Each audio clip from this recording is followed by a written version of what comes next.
Today you'll experience the life simulation of Zeus, king of the Olympian gods. You're going to understand why, as the God King, patricide is mandatory. This isn't one person's fate. It's the inevitable endpoint of every God King system. You stand on the highest throne, the entire Greek world beneath your feet, and you sit here because you personally cut your father Cronus into pieces and hurled him into the abyss of Tartarus. The rule of this world, from the very beginning, to become God King, you must first kill the previous God King. The cycle begins with your grandfather, Uranus. Uranus was the first sky god. He and the earth goddess Gaia had 12 Titan children, but Uranus feared his offspring would seize power and lock them all in Tartarus. Gaia couldn't bear it. She goaded the youngest son, Cronus, your father, into taking up a sickle and castrating and killing Uranus. From that moment on, the throne of the God King has been stained with patricidal blood. Once Cronus took power, he immediately received a prophecy. One of his children would overthrow him, just as he had overthrown Uranus. Your father panicked. He reached for the most extreme solution: swallow each child the moment they were born. Your sisters Hera, Demeter, and Hestia, your brothers Hades and Poseidon, one after another, swallowed, alive in the dark belly of their father. When it was your turn to be born, your mother Rhea had reached her breaking point. She fled to a cave on the island of Crete and gave birth to you in secret, then wrapped a stone in swaddling and handed it to Cronus. Your father didn't look closely. He swallowed the stone whole. He believed he had consumed all threats, never knowing the most dangerous son in the world was growing up in a Cretan cave, raised by nymphs and a mother goat. As a child, you didn't know who you were. The Curetes warriors were your playmates in the cave. The moment you cried, they clashed their shields to drown out the sound, so Cronus would not hear. You grew up on the milk of the goat Amalthea. Not a single god stood beside you, because every other god was in your father's stomach. You were the only free one. When you reached a certain age, Rhea came to you. She told you the whole story. Your grandfather was killed by your father, your siblings were swallowed by your father, and you are the only survivor. She handed destiny into your hands. She said, "Go save them," or put it another way, "Go fulfill the prophecy." In that moment you understood. Your entire life had been scripted from birth. You were born to end Cronus. You didn't charge straight at Cronus. First you went to Metis, goddess of wisdom, who later became your first wife, and learned a method. You brewed a potion to force vomiting, slipped it into Cronus's wine at a banquet, and got him to drink it down. Cronus drank, convulsed, and expelled everything he had swallowed. The stone came out first.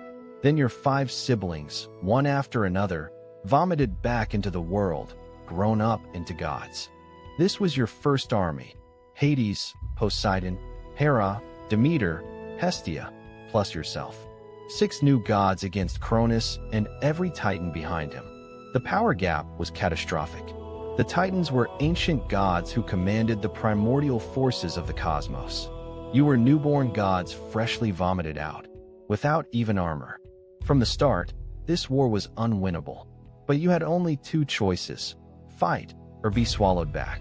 Your first critical move was to free the prisoners.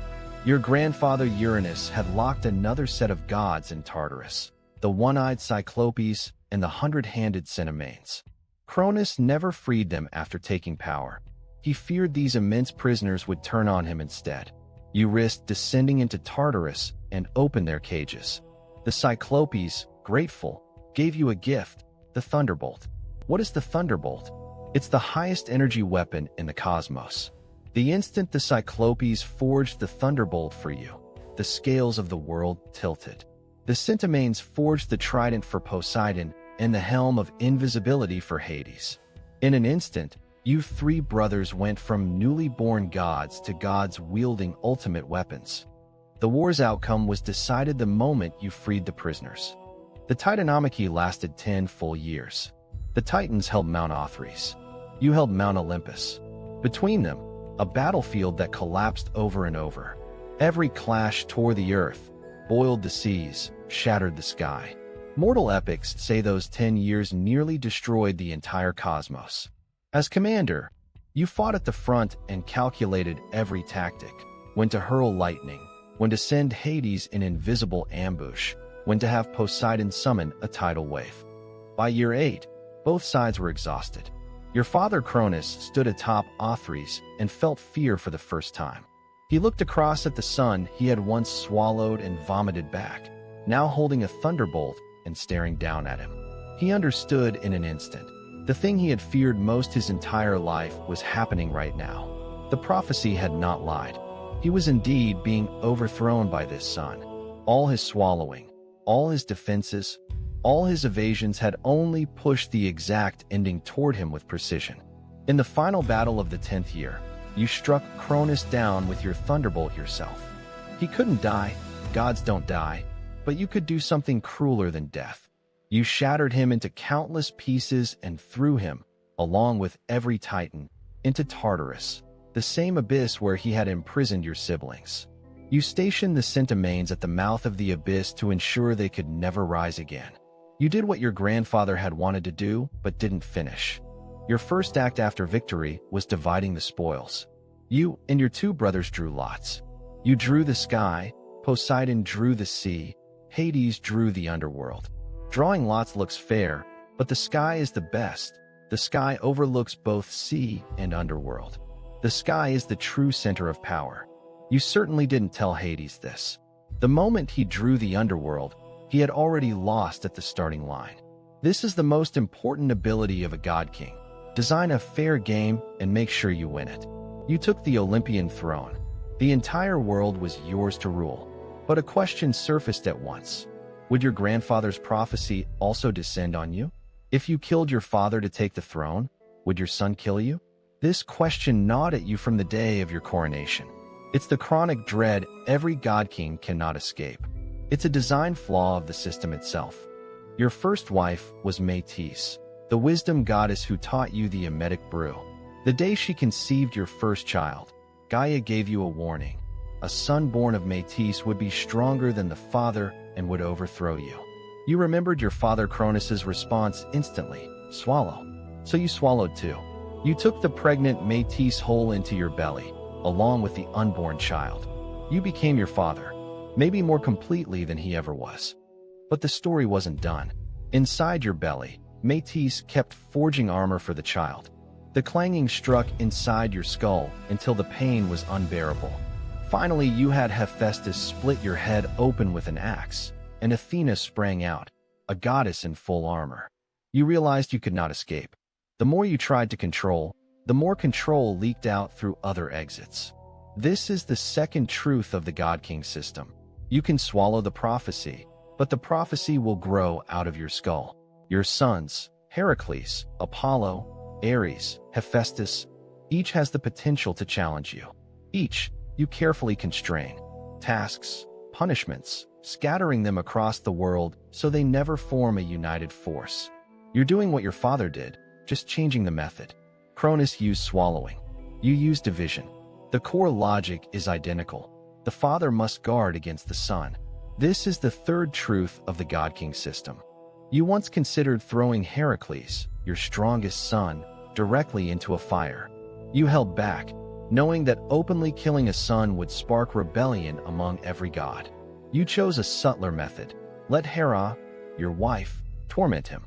Set him 12 impossible labors. Let him burn through his life under a hero's halo. Heracles died in the end. You exhaled. This is the fourth truth of the God King. The most dangerous son must be killed in the most glorious way. Do you know you're repeating your father's path? Of course you do. Every time you suppress a son, swallow a wife, design a fair rule, you watch yourself become Cronus. But you can't stop. The moment you stop, the next Zeus overthrows you. This is the real horror of the God King system. It isn't the evil of one person. It's the evil of a structure. Any god who takes this throne, if he wants to keep sitting here, must do the same things. Why are Greek myths so universally beloved? Because they aren't morality tales. They're truth stories about power. They tell you, any kingship built on violence will be transferred by violence. Any order sustained by fear will collapse in fear. Uranus, Cronus, Zeus, three generations of god kings form a complete demonstration. Power is a self-devouring monster. Patricide isn't a son's hatred for a father. It's a system updating itself. Every god king defends a position he cannot actually defend. The moment he takes power, his countdown begins. The Greeks used this story to tell later ages. If you want to break the cycle, the only path is not to replace the god king with a gentler one. The only path is to abolish the position of god king itself. This is also why the later Greek city-states, Athens especially, turned toward democracy. Their philosophers read the story of Zeus and drew the deepest lesson. The god-king system is always unstable, and so is human society. Hand power to a lifetime king, and sooner or later he becomes Cronus. Disperse power among citizens, and no single seat is worth killing for. Democracy was not an invention of idealism. It was pragmatism crawling out of the blood pool of myth. As Zeus, your greatest secret is this: you do not enjoy this throne. Every day you live inside the fear of being overthrown. Every decision has to be calculated for whether it leaves a crack for the next patricide. You thought defeating Cronus would free you. You only inherited his cage. This is the cruelest thing the God King system gives everyone who takes the throne. You won everything, and you don't have a single free day. This is the life simulation of Zeus, king of the Olympian gods.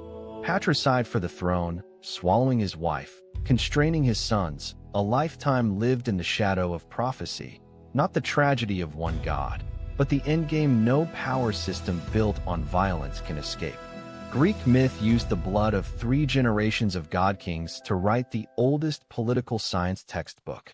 Share this video with anyone who loves myth or is curious about the logic of power. Which life simulation do you want next? A. The power calculus behind Qin Shi Huang's book burning and scholar burying, or B. The logic of Lu Buwei's rise from merchant to prime minister? Tell me in the comments.